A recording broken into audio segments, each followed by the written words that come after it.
நாகம், பாம்பு, சிவபெருமானுடன் தொடர்புடையது என்பது புராணங்களிலும் ஆன்மீகக் கருத்துக்களிலும் காணப்படும் ஒரு முக்கியமான அம்சமாகும். நாகம் சிவனின் கழுத்தில் அலங்காரமாக இருப்பது அதன் பாதுகாப்பு குணத்தையும் ஆற்றல் சின்னமாக இருப்பதையும் குறிக்கிறது. நாகம் சிவபெருமானை பாதுகாக்கும் காரணங்கள். ஆதிக்கத்தின் அடையாளம். நாகம் ஆற்றல், சக்தி மற்றும் ஆதிக்கத்தின் அடையாளமாக கருதப்படுகிறது. சிவபெருமான் உலகின் ஆதிபகவான் என்பதால் நாகம் அவருக்கு உரிய ஆற்றலையும் அதிகாரத்தையும் குறிக்கிறது.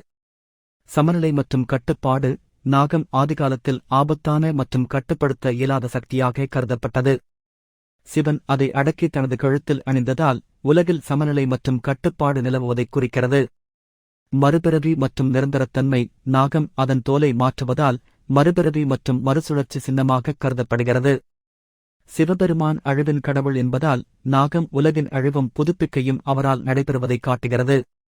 விஷத்தின் கட்டுப்பாடு. நாகம் விஷத்தைக் குறிக்கிறது.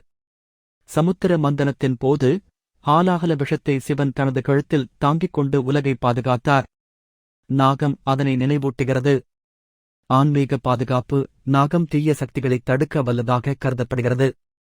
சிவபெருமான் உலக நன்மைக்காக தீய சக்திகளை அடக்குகிறவர் என்பதால் நாகம் அவரை தீய சக்திகளில் இருந்து பாதுகாக்கும் ஒரு வடிவமாக கருதப்படுகிறது. இதனால் நாகம் சிவபெருமானின் சக்தி, ஆதிக்கம், கட்டுப்பாடு மற்றும் பாதுகாப்பின் அடையாளமாக கொள்ளப்படுகிறது.